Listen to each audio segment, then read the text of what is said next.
Hello बच्चों, इस video में हम टेस्ट में दिए गए कुछ महत्वपूर्ण प्रश्नों को सॉल्व करेंगे। तो वीडियो को बड़े ही ध्यान से देखिएगा जिससे कि आप सही प्रश्न को सीख सकें। और अगर चैनल पर नए हो तो सब्सक्राइब जरूर कर लें। आइए देखते हैं पहले प्रश्न को। दिया गया है कि 2/3 माइनस 6/2 प्लस 5/3 माइनस 2/3 प्लस 2 सही 3/1, यानी यहाँ पे मिश्र भिन्न है। ठीक है, यहाँ सब साधारण भिन्न में है और ये मिश्र भिन्न में है। तो हमें सबसे पहला काम क्या करना है, सभी को साधारण भिन्न में बदल लेना है। यानी कि ये साधारण भिन्न में पहले से है तो उसको उतार लेंगे, ये भी उसी तरह उतार लेंगे। प्लस 5/3 माइनस 2/3 प्लस इसको बदलेंगे साधारण भिन्न में। तो इसका ये जो हर में संख्या दिख रही है इसे हम हर कहते हैं ना। हर में जो संख्या दिख रही है इसका गुणा इसमें करके और इसको जोड़ देंगे। यानी 1 का 2 में गुणा करेंगे 2 आएगा और 2 में 3 जोड़ देंगे, 3 और 2 5 हो जाएगा और बटे में वो हर ही रहेगा। ठीक, अब देखिए सब साधारण भिन्न में बदल गए। अब हम क्या करेंगे, इन सभी का नीचे वाली संख्याओं का एलसीएम ले लेंगे। क्या है एलसीएम लेंगे, 3 2 3 3 और 1। ठीक, इतनी संख्या इन सबका एलसीएम लेंगे तो सबसे पहले 2 से कटाएंगे, 3 उतर गया, ये 1 बार में और ये सभी 3। अब किससे कटा लेंगे, 3 से, सब 1 हो गया। यानी कि अब ये पूरी तरह कट गया। तो ये जितने भी दो खंड मिले इनका हम क्या कर लेंगे, गुणा कर लेंगे। तो 2 तिहाई 6, इसका मतलब एलसीएम क्या आ गया हम लोग का, एलसीएम आ गया 6।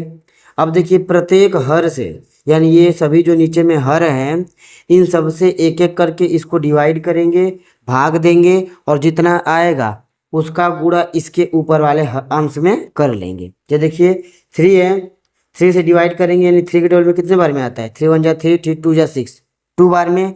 यानी 3 से भाग दोगे तो 2 बार में आएगा, 3 2 जा 6 2 और 2 का ऊपर मल्टीप्लाई करेंगे 2 2 जा 4, तो ये हो गया 4।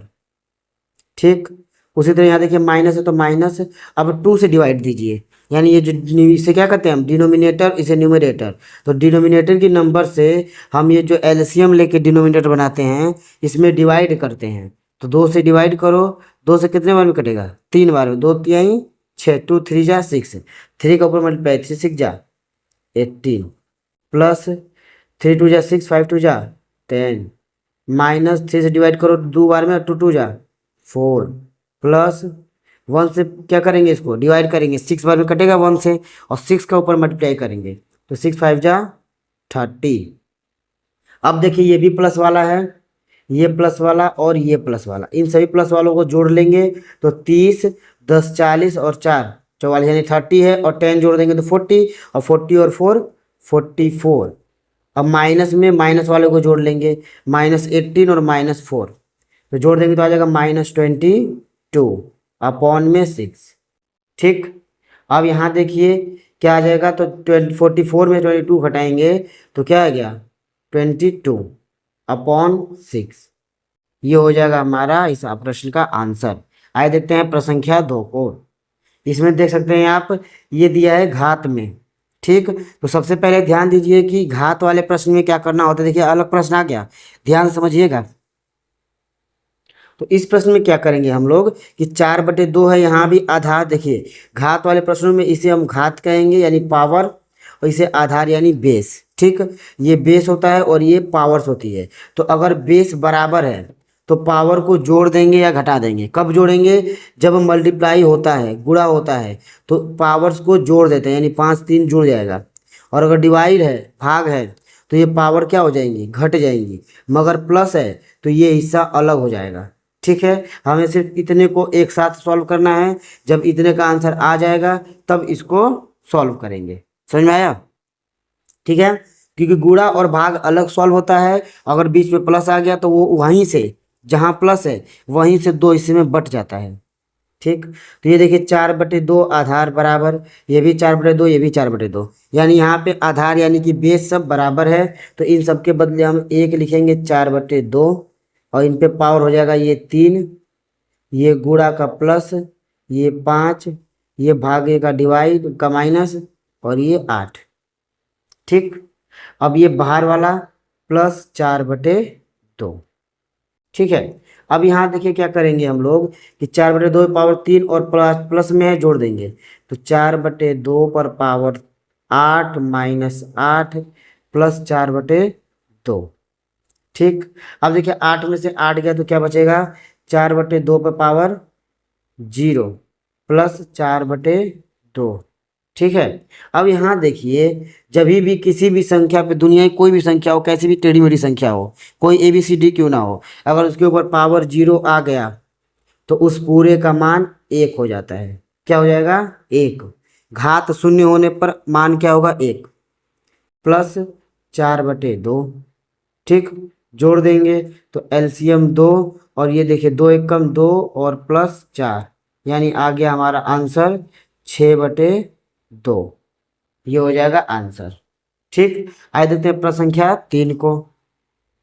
तो तीसरे प्रश्न में देख सकते हैं कि ब्रैकेट दिया है, 2 2 3 3 ब्रैकेट बना दिया गया है। ठीक है, इन्हें हमें सॉल्व करना है। सबसे पहले हम ये जो घात दिख रही है माइनस में ना, इसको प्लस में करेंगे। ठीक, जब आपको किसी प्रश्न को पूरी तरह से सॉल्व करना हो, हल करना हो पूरी तरह से, तो घात को हमेशा प्लस में रखिए। ठीक है, तो आइए इस घात को प्लस में करते हैं। तो पहले ब्रैकेट बना लेंगे उसी तरह जैसे बना है। ठीक, 4 का 5 में गुणा, क्योंकि ब्रैकेट के अंदर है ना, तो 4 का 5 में गुणा कर देंगे 20, और घात क्या हो गया, -2। डिवाइड का चिन्ह यानी भाग का चिन्ह, 1/10 पे पावर 2 प्लस 3/4। ठीक है, अभी यहाँ देखिए अब प्लस करेंगे इस -2 को। जब भी घात को प्लस में बदलिएगा, ठीक है, प्लस में या घात को प्लस में बदलना हो, कहीं कहीं माइनस में बदलने का काम आ जाएगा। तो अगर घात का चिन्ह बदलना हो, ठीक, तो जिस कंडीशन में ये है, यानी इस स्थिति में है ना, ये 20 ऊपर है और नीचे तो कुछ नहीं दिख रहा है, इसका मतलब 1 है। ठीक, इस कंडीशन में है ना 20/1 के, तो कभी भी अगर चिन्ह बदलना हो घात का, तो घात का ज्यों चिन्ह बदलेंगे तो ये उल्टा हो जाएगा, 1/20, और पावर क्या हो गया इस पे, 2 हो जाएगा। ठीक है, धन हो गया चिन्ह। चिन्ह बदलने पर क्या होगा, इसका जो उलट जाएगा, ऊपर का नीचे, नीचे का ऊपर, अंश का हर, हर का अंश बन जाएगा। डिवाइड का चिन्ह लगा दिए, 1/10 पे पावर 2 ब्रैकेट क्लोज प्लस 3/4। अब यहाँ देखिए, यहाँ क्या करना होगा हमें, 1/20 है तो वैल्यू रखते हैं। ये जो पावर 2 है ना, ये अंदर अंश है, ये हर है, ये न्यूमरेटर, ये डिनोमिनेटर, ये पावर है। ठीक, तो ये जो 2 है ये इसके ऊपर भी रहेगा, इसके ऊपर भी रहता है, तो दोनों का वैल्यू निकालेंगे। तो 1 पर पावर 2 का मतलब 1 गुणे 1 का मान 1 ही आएगा। 20 पे पावर 2 का मतलब 20 गुणे 20 का मान 0 0 2 0, और 2 दूनी 4, यानी 400 आएगा। ठीक है, इसी तरह करते हैं, यानी पावर्स का मतलब उसी नंबर का गुणा उसी नंबर में जितना पावर है उतने बार। ठीक है, डिवाइड, ये देखिए 1 पे पावर 2 तो 1, और 10 पे पावर 2 तो 10 का 10 में गुणा करेंगे 100 प्लस 3/4। अब देखिए किसी भी भिन्न वाले प्रश्न में अगर आप भाग को सॉल्व कर रहे हो तो गलत हो जाएगा, इसीलिए कभी भागों को क्या बना दो, गुणा बना दो। तो ये जो भाग लिखा है इसे हम बना देते हैं गुणा। कैसे बना देंगे गुणा, मान लीजिए भाग को लिख दिए गुणा, बन गया गुणा। मगर जब ऐसा करेंगे तो कुछ तो बदलाव होगा बगल में, तो जिसके पास भाग के बाद जो नंबर है, यानी डिवाइड वाला जो चिन्ह है, साइन है, उसके बाद वाला नंबर, ये संख्या उलट जाती है। जब डिवाइड को मल्टीप्लाई बनाओगे तो ये संख्या उलट जाएगी, तो उलट के क्या हो जाएगी, 100/1। ठीक, प्लस 3/4। अब देखिए ये कट गया पूरा तरह से 100 से एक बार में, 100 से 4 बार में। ठीक है, तो गुणा कर लेंगे, तो 1 का गुणा 1 में तो 1/4 प्लस 3/4 बराबर। अब यहाँ देखिए हर समान होता है तो ऊपर के नंबर को उसी तरह जोड़ देते हैं। ये जो डिनोमिनेटर है एकदम सेम है, तो ये तो आप क्लास 2 में ही सीख लिए थे कि जब डिनोमिनेटर सेम होता है तो ऊपर के नंबर को जोड़ देते हैं, यानी 3 और 1 4/4 कट के क्या बन जाएगा, 4 4 कट गया तो 1 आंसर हो जाएगा। ठीक है, आइए देखते हैं प्रश्न संख्या 4 को। जहाँ देखिए प्रश्न संख्या 4 में क्या दिया गया है कि किसी विद्यालय में 500 छात्र पढ़ते हैं। तो मान लीजिए कोई स्कूल, इसमें कितने छात्र पढ़ते हैं, 500 छात्र। ठीक, 500 स्टूडेंट है। ठीक है, स्टूडेंट का मतलब छात्र होता है। 500 स्टूडेंट पढ़ते हैं, जिनमें से 25% अनुपस्थित का मतलब अब्सेंट है। 25% तो आए ही नहीं। कितने परसेंट नहीं आए, 25% नहीं आए। आपको याद रखना होगा, कभी भी परसेंटेज में बात होगा तो टोटल ये स्टूडेंट जो है ना, ये 500 है टोटल बच्चे, तो यानी टोटल के टोटल कितने परसेंट है, ये 100% है। ठीक, ये बच्चे हैं 100%। 25% बच्चे नहीं आए, यानी 500 का हम पहले 25% निकाल लेते हैं। ठीक, 500 का 25% का मतलब 500 में गुणा कर देंगे 25% का। ठीक, जिसका परसेंट निकालना हो कभी भी, तो 500 का मान लो 25% निकालने की तभी तो पता चलेगा कितने बच्चे नहीं आए। तो 500 का 25% का मतलब 500 में 25% से गुणा। तो अब ये परसेंट कहाँ जाएगा, इसको हटाना होता है, तो इस परसेंट के चिन्ह को हटाएंगे हम, तो हो जाएगा 500 गुणे 25/100। ठीक है, समझ में आ रहा है। ये 100 से या 0 से 0 कट गया, अब 25 का 5 में गुणा 125 होता है। ठीक, 25 5 125। तो 125 बच्चे हैं वो अनुपस्थित यानी कि अब्सेंट हैं, 125 बच्चे नहीं आए पढ़ने।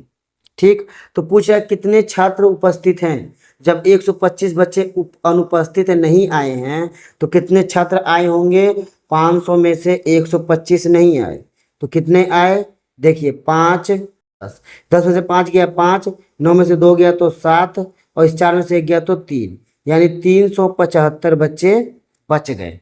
ठीक है, 375 छात्र क्या हो गए, बच गए, यानी कि ये बच्चे आए हैं और ये बच्चे पढ़ने नहीं आए।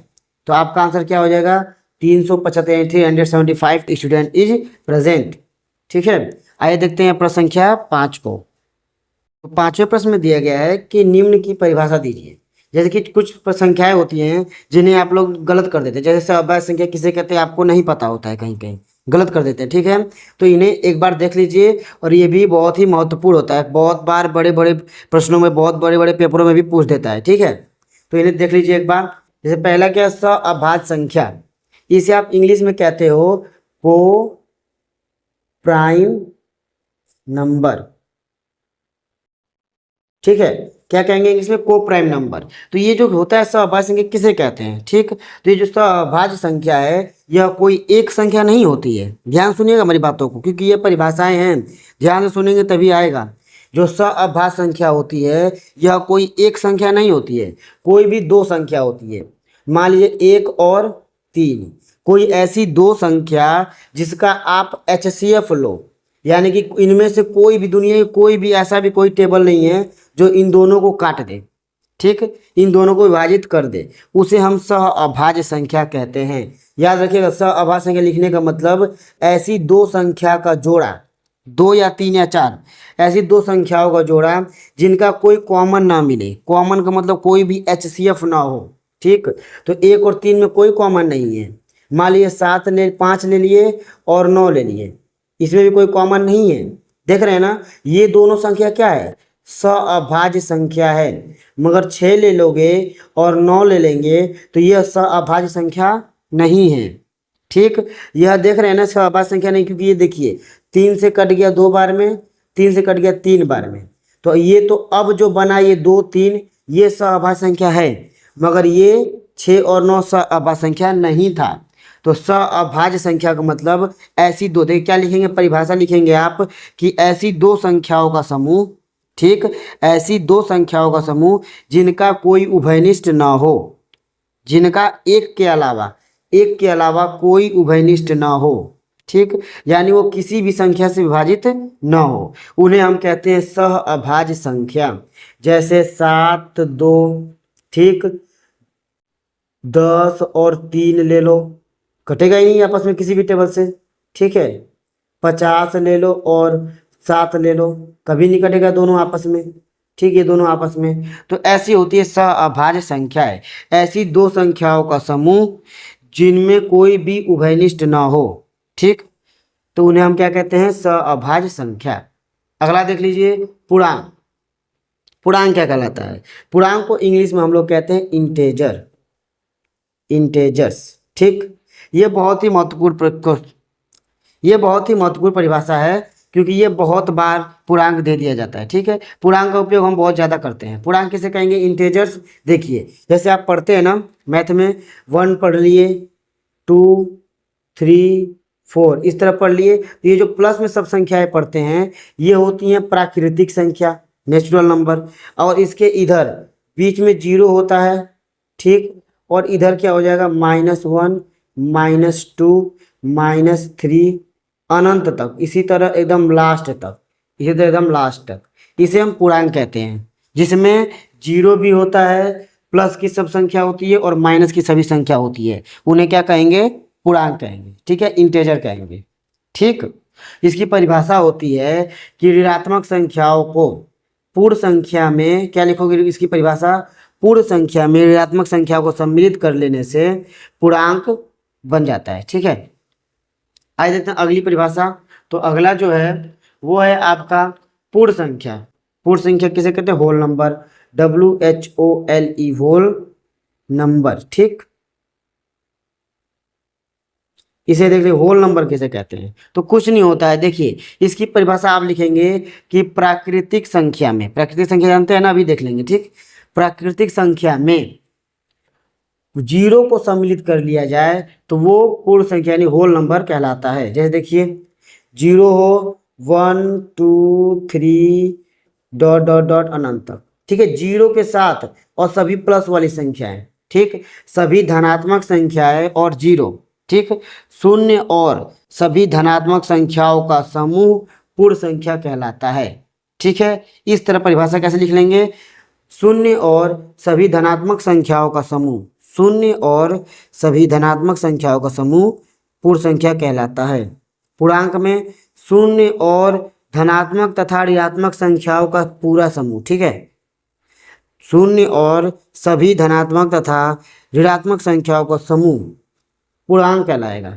ठीक, और पूर्ण में क्या है, सब शून्य और सभी धनात्मक संख्याओं का समूह पूर्ण संख्या यानी होल नंबर कहलाता है। ठीक, अगला देखिए विषम संख्या है। विषम संख्या किसे कहते हैं, तो विषम संख्या को हम कहते हैं odd number, odd number. Odd number एक होता है सम संख्या, ठीक, इसे हम इवन कहते हैं। सम संख्या ये क्या होता है, इवन नंबर। तो आप विषम समझा देते हैं, फिर सम बता देंगे। ठीक, तो पहले विषम संख्या को देख लीजिए। विषम संख्या वह संख्या होती है, मान दुनिया की सभी संख्या ले लीजिए, ठीक, उसमें से वह संख्या छांट लीजिए जो टू का टेबल, इसमें कौन सा मेन होता है, टू का टेबल। ठीक, टू का टेबल। ठीक, विषम संख्या और सम संख्या पता करने के लिए, दोनों को पता करने के लिए किसकी जरूरत होती है, टू के टेबल की। तो अगर वह टू से संख्या कट जाएगी, ठीक, टू के टेबल में आती होगी, अगर वह संख्या टू के टेबल में आती होगी तो वह क्या रहेगी, इवन नंबर रहेगी। टू के टेबल में आएगी तो सम संख्या इवन नंबर रहेगी, टू के टेबल में नहीं आएगी तो ऑड नंबर विषम संख्या होगी। जैसे देखिए दो, पहले जीरो, ठीक, जिसके लास्ट में जीरो हुआ वो सम संख्या, जिसके लास्ट में जीरो हुआ वो सम संख्या, टू हुआ सम संख्या, फोर हुआ सम संख्या, सिक्स हुआ सम संख्या, एट हुआ सम संख्या। इतने नंबर हो गए किसी भी संख्या के लास्ट में। एकदम पहला अंक देखिएगा वंस डिजिट, जानते हैं ना, वंस डिजिट इकाई अंक, किसी भी संख्या का इकाई अंक अगर 0 2 4 6 8 यानी टू के टेबल से कट जा रहा है तो वो सभी संख्या इवन नंबर होंगी, सम संख्या। मगर हमें विषम बताना है तो वह सभी संख्याएं जो दो से विभाजित ना हो, ठीक, वे सभी संख्याएं जो दो से विभाजित ना हो वो कहलाती है विषम संख्या, और वे सभी संख्याएं जो दो से विभाजित हो जाएं वो कहलाएंगी सम संख्या। आइए देखते हैं इसमें के लास्ट में प्रश्न को, आखिरी प्रश्न को। ठीक है, प्राकृतिक संख्या। तो प्राकृतिक संख्या क्या है, ठीक, तो प्राकृतिक संख्या सबसे पहली संख्या इसी को पढ़ा जाता है, सभी धनात्मक संख्याओं का समूह। जो हम पढ़ते हैं ना, सभी धनात्मक संख्याओं का समूह जिनका उपयोग गिनती गिनने में किया जाता है। ठीक, सभी धनात्मक संख्याओं का समूह क्या कहलाएगा, प्राकृतिक संख्या। जैसे 1 2 3 4 डॉट डॉट डॉट डॉट अनंत, सभी धनात्मक संख्याओं का समूह क्या कहलाएगा, प्राकृतिक संख्या। आइए एक बार और सभी को रिवीजन कर लेते हैं। ठीक, क्या है, सअभाज्य संख्या वे सभी दो संख्याओं का समूह, ऐसी दो संख्याओं का समूह जिनका कोई भी उभयनिष्ठ ना हो। ठीक, ऐसी दो संख्याओं का समूह जिनका कोई उभयनिष्ठ ना हो उन्हें हम सअभाज्य संख्या कहते हैं। यह होगी परिभाषा।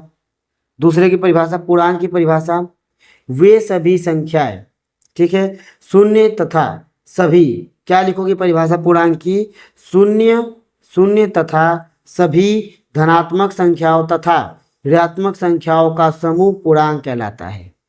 समझे? शून्य तथा सभी धनात्मक संख्याओं का तथा ऋणात्मक संख्याओं का समूह पूर्णांक कहलाता है। पूर्ण संख्या में देख लीजिए, शून्य तथा सभी धनात्मक संख्याओं का समूह पूर्ण संख्या कहलाता है। ठीक, शून्य और सभी धनात्मक संख्याओं का समूह पूर्ण संख्या कहलाता है। विषम संख्या में वे सभी संख्याएं जिन्हें हम 2 से विभाजित नहीं कर सकते हैं, वे सभी संख्याएं जिन्हें 2 से विभाजित नहीं किया जा सकता है विषम संख्या कहलाती हैं, और वे सभी संख्याएं जिन्हें 2 से विभाजित किया जा सकता है सम संख्या कहलाती हैं। लास्ट में क्या था? प्राकृतिक संख्या है। तो सभी धनात्मक संख्याओं का समूह वे जो गिनती के रूप में हम प्रयोग करते हैं उन्हें प्राकृतिक संख्या कहते हैं। आगे के प्रश्नों को अगले वीडियो में सॉल्व करेंगे। अगर वीडियो पसंद आया तो लाइक जरूर करें। अब मिलते हैं अगले वीडियो में। जय हिंद।